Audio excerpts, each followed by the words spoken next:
우리 여러 기도의 모습, 자세를 중심으로 살펴볼 때 오늘 에스라 9장과 오늘의 본문에 걸쳐서 우리가 기도하는 두 가지의 모습을 함께 살펴보고자 합니다. 오늘은 에스라라는 선지자가 나옵니다. 에스라가 이 바벨론에서 이스라엘로 귀환을 했습니다. 그때에 백성들의 모습을 보고 큰 충격과 아픔에 빠지게 되었어요. 그 이유는 이스라엘 백성이 이방 여인들을 아내로 삼은 것입니다.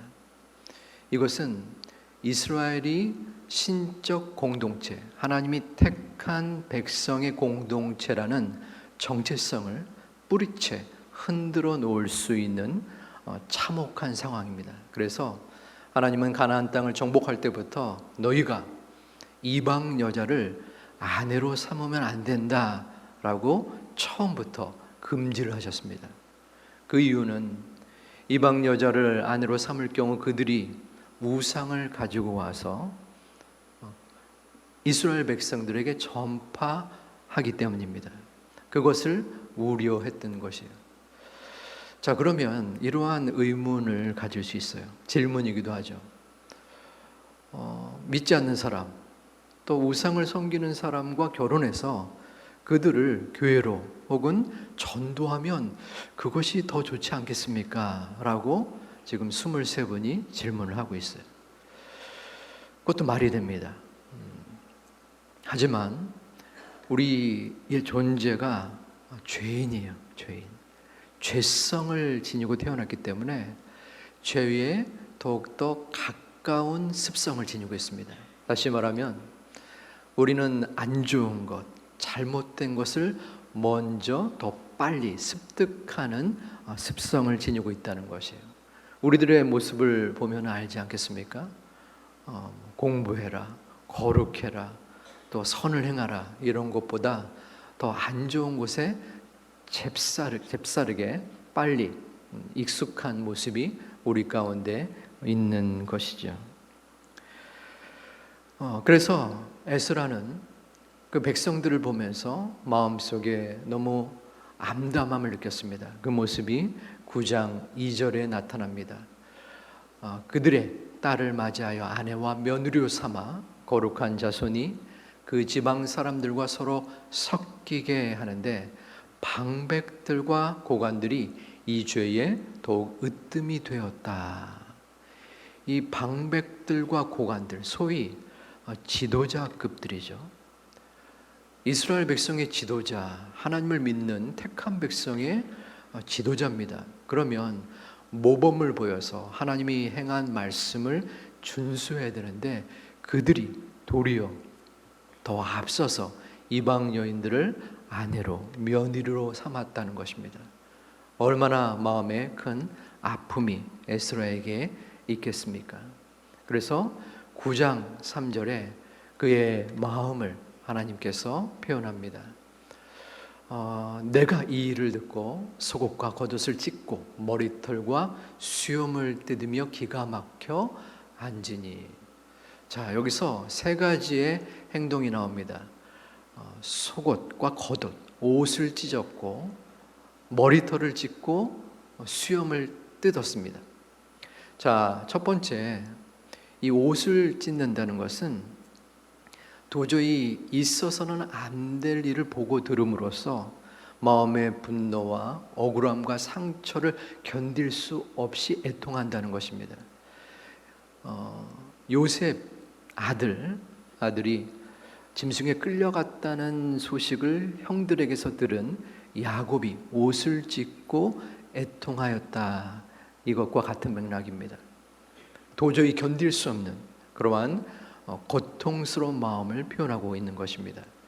두 번째, 머리털을 뜯은 것. 당시 히브리 사람들은 이 머리털이 준수한 용모와 또 존경의 표시였습니다. 그래서 이 머리털을 소중히 여겼어요. 저도 머리털을 소중히 여깁니다. 행여라도 상할까 그런 마음인데, 그런데 이 머리털을 뜯는다는 것은 내가 굉장히 가치가 없다라는 것입니다. 에스라의 심정이 그러했던 거죠. 에스라는 하나님의 말씀을 증거하는 사람이었습니다. 말씀을 선포하면서 하나님의 말씀으로 따라라 라고 백성들에게 말을 했는데, 백성들은 그 말씀을 어기고 이방 여인들을 아내로 삼은 거죠. 그러니 내 사역의 정체성, 내 자존감은 아주 망가진, 매우 가치가 없다라는 표현을 지금 하고 있는 것입니다. 세 번째로는 수염을 뜯었다고 했죠. 여러분들이 뉴스나 매체를 볼 때에 아랍인들이 이렇게 수염이 덥수룩하지 않습니까? 그들의 신체적 특징이죠. 머리털처럼 그들은 수염을 귀중히 여겼습니다. 그래서 외국에서 온 그 사신들의 수염을 훼손하는 것, 그것은 그 외교적 문제를 야기할 만큼 크나큰 상황이었습니다. 이 또한 수염을 뜯는다는 것은 고통스러운 마음의 분노를 분출하는 것입니다. 옷을 뜯고 또 머리털과 수염을 뜯으면서 이 에스라는 기가 막혀 앉아 있습니다. 그리고 이어서 이에 이스라엘의 하나님의 말씀으로 말미암아 떠는 자가 사로잡혔던 이 사람들의 죄 때문에 다 내게로 모여 오더라. 내가 저녁 제사 지낼 때까지 기가 막혀 앉았더니, 여기서 이스라엘의 하나님의 말씀으로 말미암아 떠는 자, 여기서 떠는 자라는 것은 무서워서 떠는 것입니다. 그런데 왜 무섭냐면 에스라처럼 이 백성들이 죄를 저지르고 하나님의 말씀을 배신했기 때문에 두려워서, 에스라의 마찬가지로 하나님의 말씀 때문에 백성들의 죄악으로 인한 두려움 속에 같이 분노하는 자들, 즉 성숙한 자들입니다. 그 자들이 에스라 곁으로 온 거예요. 그리고 그들을 바라보면서 저녁 제사 지낼 때까지 기가 막혀 앉아 있습니다. 조금 전에는 옷을 찢고 머리털과 수염을 뜯으면서 기가 막혀 앉았는데, 지금은 저녁 제사 지낼 때까지 백성들아, 너희들이 얼마나 엄청난 잘못을 저지른지 아느냐 라고 보여주면서 자신을 바라보면서 그 죄를 회개하라라는 마음으로 기가 막혀 앉아 있는 것입니다. 그리고 이 말씀을 인하여 떠는 자들과 함께 한 일이 9장 9절에 나타나 있습니다. 우리 함께 봉독하겠습니다. 우리 하나님의 성전을 세우게 하시며 그 무너진 것을 수리하게 하시며 이도와 예루살렘에서 우리에게 울타리를 주셨나이다. 아멘. 하나님께서는 이스라엘 백성에게 소중히 여기는 정체성의 하나가 있었습니다. 그것은 예루살렘 성전이었어요. 이 바사왕 고레스 때에 하나님은 무너진 성전을 건축하게 했습니다. 그런데 지금 이 순간은 하나님의 성전은 여전히 존재하는데 그들이 말씀과 예배에서 무너졌습니다. 그래서 이 본문에서는 에스라와 하나님의 말씀을 인하여 떠는 자들이 하나님의 성전을 회복하고 무너진 예배와 말씀을 회복하기를 바라는 회개의 기도를 드리고 있는 것입니다. 우리가 첫 번째 오늘 말씀을 통하여 우리 마음속에 새겨야 될 기도의 제목 하나는 우리의 삶에서 무너진 부분의 회복을 위하여 회개하며 기도해야 합니다. 우리는 3년째에 코로나로 인하여 우리의 삶이 무너졌습니다. 만남과 관계가 무너졌습니다. 공동체가 무너졌습니다. 우리의 예배가 무너졌습니다. 코로나를 핑계로 우리의 믿음이 무너졌습니다. 코로나 이외에 우리의 사회의 모습은 어떠할까요? 가장 먼저 우선적인 것은 우리의 가정이 무너졌습니다. 지금도 조금만 눈을 떠서 상처 있고 힘겨워하는 우리들의 자녀, 어린이, 청소년, 청년들을 여러분들은 보게 되실 것입니다. 우리의 가정 안에도 있습니다. 여러분 혹시 한 해에 가출 청소년이 몇 명 정도일까 혹시 추측이 되십니까? 한번 마음속에 생각해 보시기 바랍니다. 우리나라에서 가출 청소년 10대라고 보면 됩니다. 10대의 청소년이 과연 몇 명이나 가출, 집을 나오는 것입니다. 1000명 혹은 5000명? 10,000명일까? 여러 생각이 있을 수 있겠죠. 작년 통계로 23,197명입니다. 그런데 이것은 신고된 숫자예요. 우리 집에서 우리 애가 가출했어요. 또 혹은 우리 학교에 어떤 아이가 가출했습니다. 아니면 스스로 나 가출했습니다. 모든 걸 포함해서 23,000여 명의 아이들이 가출했는데 전문가들은 신고되지 않은 청소년들 숫자까지 10만 명을 상회할 것이다 라고 통계에 나와 있습니다. 10만 명이 넘는 청소년들이 우리 사회의 곳곳에 퍼져 있는 거예요. 자, 집을 나왔습니다. 돈이 많지 않겠죠. 거의 없겠죠. 갈 데가 별로 없을 것입니다. 친구 집에 있는 것도 한시적이죠. 그러면 갈 데 없고 돈 없는 청소년들이 가장 먼저 하는 것은 그들이 잘 아는 SNS입니다. SNS에 글을 올려요. 저 중1인데 갈 데가 없어요. 그러면 5분도 채 되지 않아서 20개, 30개의 댓글이 달립니다. 어떤 댓글일까요? 야, 왜 집을 나왔냐? 뭘 도와줄까? 걱정되겠다. 힘들겠다. 기도할게. 이런 댓글이 아닙니다. 17만 만날까요? 20만 뭘까요? 도저히 상상이 안 되는 그런 분들도 계실 텐데요. 성매매를 뜻하는 것입니다. 17만 원 줄게 나랑 관계를 맺자. 중1 아이한테 그러한 댓글이 20개, 30개가 넘습니다. 5분도 채 되지 않아서. 또 숙식 제공 이러한 글도 있습니다. 보이스피싱의 자금, 유인책, 자금을 받는 아이들 그것을 활용해서 이용하는 그러한 유혹입니다. 야, 그럼 집에 가지 왜 집을 나왔냐라고 생각할 수 있습니다.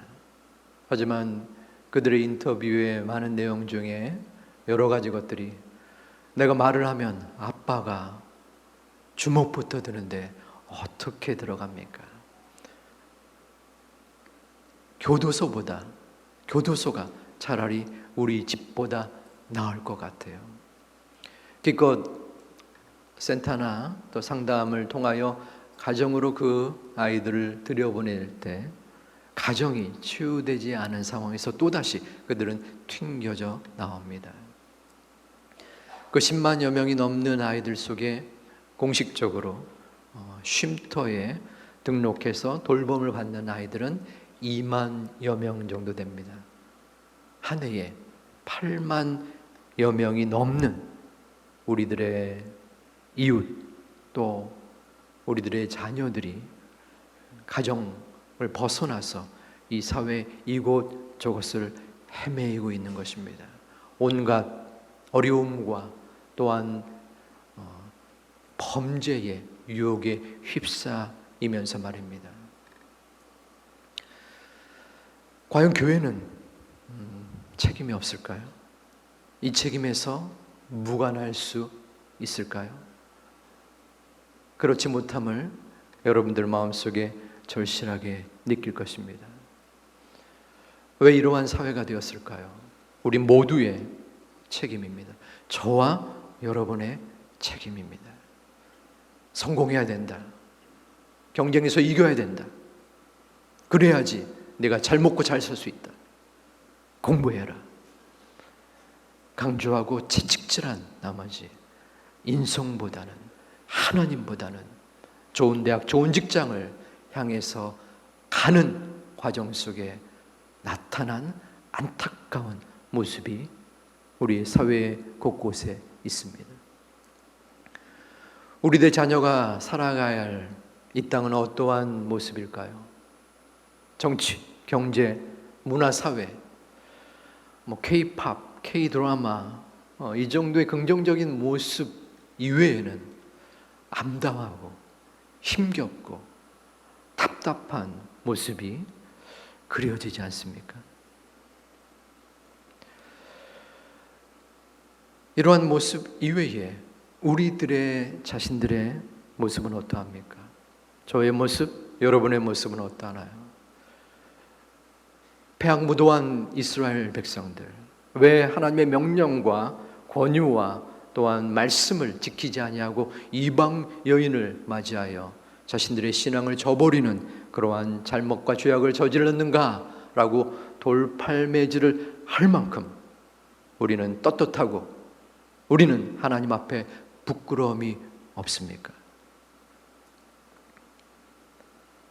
하나님보다 이방 여인, 이방 신상을 더 우선시 여겼던 백성들처럼 우리는 하나님보다 나의 성공, 물질, 나의 자녀, 내 앞날의 계획 등을 우선시 여겼던 그러한 모습이 우리 가운데 있지는 않느냐는 것입니다.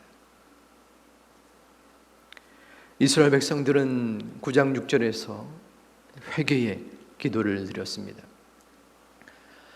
우리 같이 한번 봉독합니다. 나의 하나님이여, 내가 부끄럽고 낯이 뜨거워서 감히 나의 하나님을 향하여 얼굴을 들지 못하오니 이는 우리 죄악이 많아 정수리에 넘치고 우리 어물이 커서 하늘에 미침이니이다. 아멘. 에스라는 이스라엘 백성의 죄악을 인하여 제가 부끄러워서 얼굴을 들지 못합니다. 우리 민족의 죄를 용서하여 주시옵소서. 회개의 기도를 드렸습니다. 우리 또한 이 시간 우리의 원함과 우리의 소망이 있지만 그보다 우리 민족의 잘못, 우리 가족의 잘못, 내 자신의 죄악의 잘못을 회개해야 합니다. 하나님보다 앞서서 하나님보다 더 우선시 여겼던 나의 모든 것들, 그것들을 향하여 나의 무너진 것이 어디에 있었는가? 그것이 나의 가족이었나? 나의 모든 내가 추구했던 이 땅의 명예와 성공이었는가? 우리의 무너진 부분들을 회개하는 시간이 되시기를 주님의 이름으로 축원드립니다. 우리의 무너진 것은 우리의 죄악입니다. 우리의 죄성 때문입니다. 우리의 모든 이 땅에서의 잘못과 어지러움과 부족함을 우리가 생각하고 바라볼 때에 하나님은 우리의 회개를 받아 주십니다. 우리의 잘못을 하나님은 그냥 내버려 두지 아니하시고 내가 회개한 만큼, 내가 잘못을 아버지 하나님께 고백한 만큼 그 마음을 추스려 주시고 인도하여 주십니다. 우리의 모든 출발점은 회개에서 비롯됩니다. 나의 자랑을 드러내는 것이 아니라, 나의 원함을 하나님 앞에 밝히는 것이 아니라, 그보다 앞서서 내가 이 땅에서 하나님보다 더 앞섰던, 하나님보다 더 사랑했던 나의 무너진 부분을 회개할 때에 하나님은 우리의 기도를, 우리의 마음을 붙잡아 주시고 이끌어 주실 것입니다. 에스라 10장 1절에서 에스라가 하나님 앞에, 성전 앞에 엎드려 울며 애통하며 기도하였습니다. 그 기도 속에 백성들은 그 모습을 보며 많은 백성이 크게 통곡하였습니다. 에스라는 성전 앞에서 중보의 기도를 오랫동안 드렸습니다. 하나님의 성전 앞에는 번제단이 있었습니다. 하나님의 성전 뜰 앞에 있는 번제단에서 에스라가 엎드려져 애통하며 통곡하며 기도할 때에 많은 백성들은 에스라를 보았을 것입니다. 그 에스라의 통곡의 기도는 소망의 기도가 되었습니다. 우리 10장 2절 말씀 우리 함께 봉독하겠습니다. 엘람 자손 중 여히엘의 아들 스가냐가 에스라엘에게 이르되 우리가 우리 하나님께 범죄하여 이 땅 이방 여자를 맞이하여 아내로 삼았으나 이스라엘에게 아직도 소망이 있나니 아멘. 이스라엘에게 아직도 소망이 있나니, 이것은 스가냐의 발언입니다. 스가냐는 이스라엘 백성 중 하나였습니다. 스가냐는 이방 여인을 아내로 삼은 사람이 아니었습니다. 많은 이스라엘 백성들이 범한 죄를 그는 저지르지 않았습니다. 그럼에도 그는 민족의 죄악을 공동체의 죄로 여기고 함께 에스라와 같은 심정으로 기도하고 있는 것입니다. 그리고 그가 한 말씀 중에 소중한 오늘의 말씀, 아직도 이스라엘에게 소망이 있다는 것입니다. 우리에게 무너진 부분을 회개하며 기도하는 첫 번째 기도 제목에 이어서 두 번째는 우리에게 아직 남은 소망의 하나님을 바라보고 기도해야 합니다. 에스라처럼 성전에 모여 엎드려서 눈물 뿌려 기도하는 하나님의 백성이 필요합니다. 바로 여러분들의 모습입니다. 우리는 이 시간 그리고 앞으로도 마찬가지로 소망을 가지고 기도해야 합니다. 눈물 뿌려 기도해야 합니다. 이 백성들의 죄악을 바라보며 우리 가족과 나의 죄악을 바라보며 기도해야 합니다. 우리에게 어려움이 있기에 기도하는 것입니다. 환난과 핍박이 있기에 기도하는 것입니다. 절망과 고통이 있기 때문에 기도하는 것입니다. 그러나 기도만 해서는 안 됩니다. 그 마음속에 소망이 있어야 합니다. 우리에게 남은 소망이 있습니까? 여러분에게 남은 소망이 있습니까? 스가냐는 소망을 분명히 가졌습니다. 그 소망은 어디에서 나옵니까? 그것은 나에게서 나온 것이 아니었습니다. 이스라엘 백성들이 죄를 저질러서 도저히 하나님 앞에 용서받을 수 없을 것 같은 모습이 분명히 보이는데, 그럼에도 하나님은 회개하고 용서하는 백성들을 그냥 내버려 두지 아니하시고 용서하시고 품에 안으시고 이끌어 주심을 믿었기 때문에 소망의 하나님을 이야기하는 것입니다. 우리에게 아직도 남은 소망이 있나니, 여러분에게 얼마나 소망이 남아 있습니까? 소망은 부스러기의 개념이 아닙니다. 에든슨이 남긴 유명한 말이 있죠. 천재는 99%의 노력과 1%의 영감으로 이루어진다. 제가 성장할 때에 학교에도 그러한 글귀가 붙어 있었던 것 같습니다. 그때는 몰랐습니다. 뭔가를 이루기 위해서는 99%를 거의 모든 노력을 다 하고 1%의 영감, 아주 조금의 어떠한 운이나 그런 것들이 있어야지 이루어지나 보다라는 생각을 했습니다. 하지만 에디슨은 신실한 크리스찬이었습니다. 그가 이 글을 남긴 것은 그 1%의 영감, 1%의 하나님의 도우심이 있을 때에 앞선 99%를 압도하고 모든 것을 이끌어낸다는 것입니다. 부스러기는 비록 1%처럼 보일지 몰라도 우리의 모든 것입니다. 소망은 마지막 끈입니다.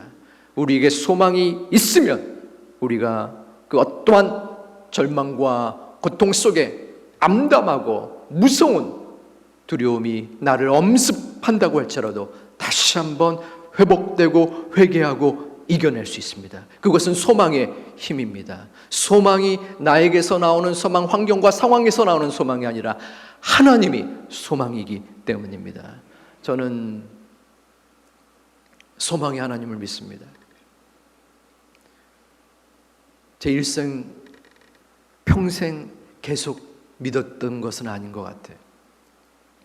저의 어려움의 순간들이 있었는데 그 어려움의 순간들마다 지나고 나서 보니까 소망을 품었던 때는 힘이 덜 들고 힘을 얻을 수 있었던 것 같아요.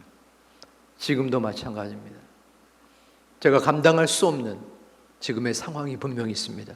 이것은 도저히 이해할 수 없고 또한 이루어낼 수 없는 것입니다. 저의 인생의 계획에서는요. 그런데 소망을 가져봅니다. 그것은 나의 능력이 아니기 때문입니다. 우리의 능력이 아니기 때문입니다. 그 소망은 하나님이 나를 사랑하시고 여러분을 아끼시고 여러분을 이끌어 주시는 하나님의 능력이기 때문에 소망인 것입니다. 헤쳐나올 수 없을 것 같은 암담함이 지금도 그리고 앞으로도 여러분들을 힘들게 할 것 같습니까? 당연히 힘들죠. 어렵습니다. 나를 보기 때문입니다. 내 능력을 바라보기 때문입니다. 나의 눈앞에 보이는 환경과 상황을 바라보기 때문입니다. 당연히 바라볼 수밖에 없습니다. 그럼에도 아직도 우리에게는 남은 소망이 있습니다. 12척의 배를 가지고 그 승리를 이끌었던 그 장군처럼 우리는 하나님 앞에 이 시간 기도합니다. 하나님, 저에게 남은 소망을 허락하여 주시옵소서. 제가 할 수 없습니다. 저는 그 사람을 용서할 수도 없고 이 어려움을 헤쳐나갈 수도 없고 앞으로의 문제를 해결할 수도 없습니다. 내 자녀를 제가 이끌 수 없습니다. 세상은 나를 비웃기도 하고 세상은 나를 성공하지 못한다 할지라도 저에게 남은 소망을 허락하셔서 그 소망대로 나아가게 하여 주시옵소서. 그 소망 가운데 제가 만족하고 감사하고 행복할 수 있는 믿음의 눈을 허락하여 주시옵소서. 이 기도가 진정한 저의 기도, 여러분의 기도가 되기를 주님의 이름으로 축원드립니다. 에스라는 두 가지의 오늘 말씀의 기도 제목을 삼았습니다. 하나는 우리에게 무너진 에스라에게는 성전 예배와 말씀이었습니다. 우리 또한 그것이 나의 믿음이 될 수 있습니다. 나의 부족했던 지난날의 사명과 소명이 될 수 있습니다. 혹은 내 삶의 여러 가족 간의 관계, 직장 속에서의 어려움들, 분명히 한두 가지씩은 무너진 그 어떠한 것이 있을 것입니다. 그 무너진 부분을 이 어디에서 나왔는가? 왜 무너졌는가? 나의 죄악과 나의 잘못이라면 그것을 회개하고 그 무너진 부분을 위하여 기도하시기를 바랍니다. 아울러서 우리에겐 아직 남은 소망이 있다니, 우리에게는 아버지 하나님으로부터 받은, 하나님이 우리를 만져주시고 이끌어주시는 그 소망의 하나님을 바라보고 기도해야 합니다. 그 소망의 하나님을 의지하고 확신하고 기도할 때에 하나님께서 여러분의 기도와 마음속에 불타는 하나님의 귀한 확신의 모든 기도의 끈이 이어지기를 다시 한번 주님의 이름으로 축원드립니다.